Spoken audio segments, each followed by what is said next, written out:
call hello Yahweh, Bahashem, Yahweh Shai, Bahashem, Kakwadash, double honors to the apostles of GMS who teach and rule well. Salutations to you brothers in the highways and byways. Salutations also goes out to you brothers and few sisters that tune in to listen and learn. The brother Malak from the Diligent Soldier Camp here in Boston, Mass. As always, I pray this lesson be edifying to the elect. Right? This is going to be an in-transit one. I have no name for it. I just dropped off a client, and she was telling me this wild story about her about the father of her children that she's been with, since she was like 15 or something like that. I didn't ask for her age. She was very distraught, but she was telling me some of the details. That I was actually trying to avoid her getting into any details, but once witchcraft entered the chat, I became intrigued, as far as like what she was telling me, and first and foremost, man, it's just crazy how, people tap into that, there's no way, there's no good way of using it, right? You can't do good with that, so even if you try to use that so-called, think you're gonna get into that and use it for good, like, you summoning demons, you know what I'm saying? You taking in malicious spirits, man. You be making yourself open, susceptible to those things. So, those things are not going to produce anything positive in the mind. You know what I mean? Something that's corrupted can't bring bring anything that's positive up, man. That's, as the scripture says, I don't want to, because I'm driving right now, and I don't want to butcher it too much, but a corrupt fruit cannot bring forth, good fruit, I hope I didn't butcher that too wrong. And so, the same ideas with this, man. You inviting these demons in your body, and it's not gonna do anything. It's not gonna produce anything good, man. But to stick to the topic, she goes on to tell me, man, how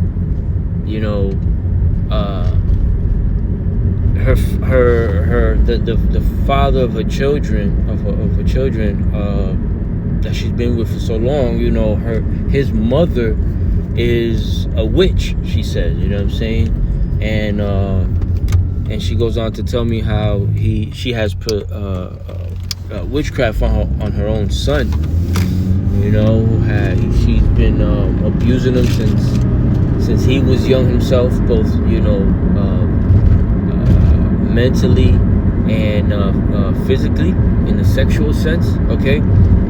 She told me that she's like obsessed with him or whatnot. Apparently he has another brother, and she did the same thing with him.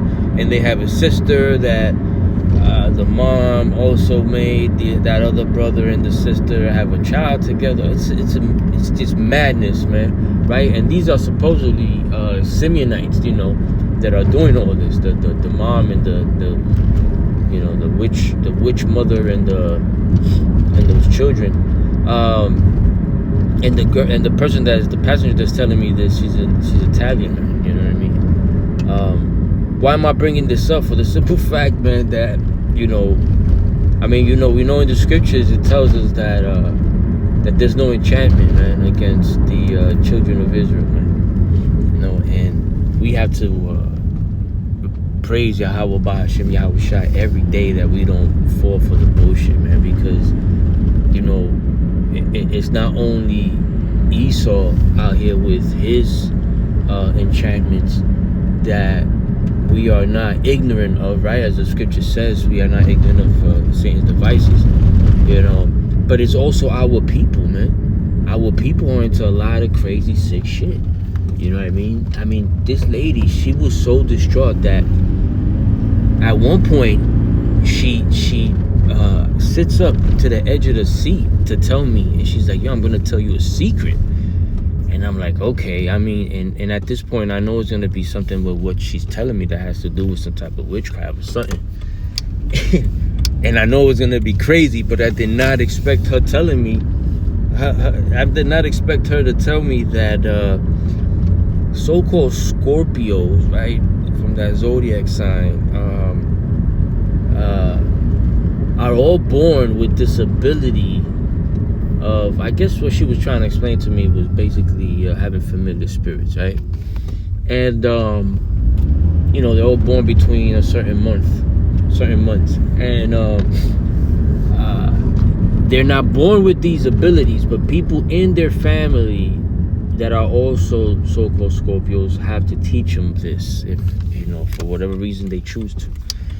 And she was telling me that her mother-in-law, who she hates, you know, has been controlling and putting witchcraft on her and all these things, and try to kill her and everything. But she goes on to tell me that her husband told her that his mom taught him how to, because he was a Scorpio too apparently, how to, and this is gonna sound crazy, get inside or in between walls and basically grab some type of electrical cable in there. And I guess, you know, if you're one of these familiar, you know, people that are with familiar spirits, you have the ability to also sodomize yourself with this electrical thing that, and it doesn't electrify you, right? It doesn't kill you, but some way, somehow, you're able to get in the mind of the people and manipulate people and know what's going on with them and this, that, and the third. You know, the way she was explaining it to me was so out of this fucking, I was like, man, this is crazy, right? And so I'm not saying that I believed any of it. I'm not dismissing any of it neither, because you know that, you know, how demons do. You know, do I believe these people with shape-shifting and shit like that? Because she was literally telling me that they know how to snake in there or go inside the walls like snakes or whatever.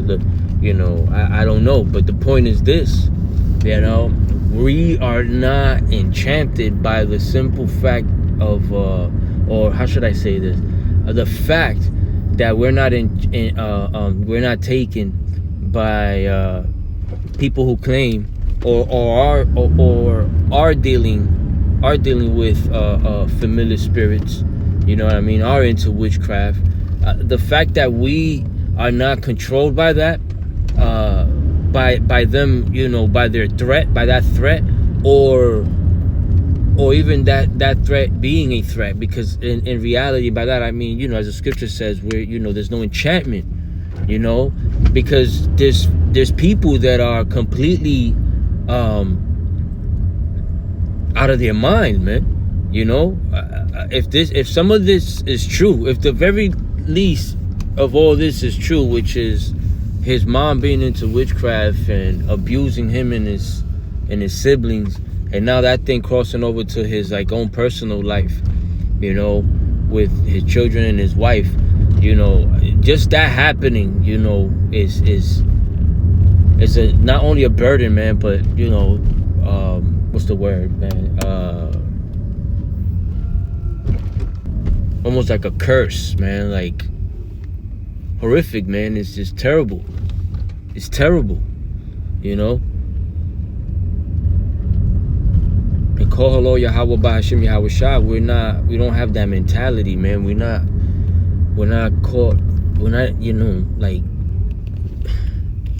we're not caught in this way of thinking, man. We're not consumed by what mere men could possibly do to us, you know, what they do to each other and what could they possibly do and what they possibly could do to us, man. You know, a lot of people are consumed in the mind that way, man. You know, so I just wanted to put that out there, man. You know, we in some crazy times, man, and these things are coming out, you know, and whether you believe any of that story of hers, I know it was a little vague. I didn't go into other details. I didn't think it was really worthy to even mention, or part of the little you know, in transit little lesson or whatever, I guess I call it, man. I just wanted to put that out there because, man, we not, all praises to Yahweh Bashim Yahweh Shah again, man, that we're not caught up in these type of mental shackles, man, and spiritual hindrance, hindering, man, because, man, let me tell you, man, her facial expression was, in her eyes, I could see how destroyed she is, man, how defeated she is. She's over here planning to bounce to Maine. We don't get into people's affairs or anything, but when I heard her mention the fact that he wants her also to leave and that's the best place to go to or whatever, I said, yeah, you should do exactly that, man. Get away from that as much as far as possible. You know what I mean? And leave it to the Lord, because she's Italian, so I don't know if this person could be a Israelite foreigner, but I didn't get really into anything scriptural other than the fact that issues of death belong to the Lord, because she was saying that she was thankful that her man saved her life. And I said, well, the Lord saved your life. You know what I mean? Because it's up to him if you live or die. All right, he put the spirit on your husband to save you, or do whatever it was that he did, that you think he did to save you, man. I wasn't agreeing with the witchcraft or anything when I was talking to her, but we're just being wise, man, because that will lead to maybe other questions coming from her, because she was listening to me at one point, man, and I was just taken back, man, for the fact that some people are we dodging all these other things, and then you got a neighbor that 100% believes that her husband and her husband's mother is sneaking into between the walls in her apartment to keep an eye on her and all types of crazy shit, so Koholo Yahweh Bashim Yahweh Shah, we're not destroyed in that or through in that mental state, man. All right, so I just want to say Koholo Yahweh Bashim Yahweh Shah, all praises to Yahweh Bashim Yahweh Shah, double honors to the apostles. Salutations to your brothers in the highways and byways. Salutations also goes out to your brothers and few sisters that tune in to listen and learn. To you all I say, Shalom.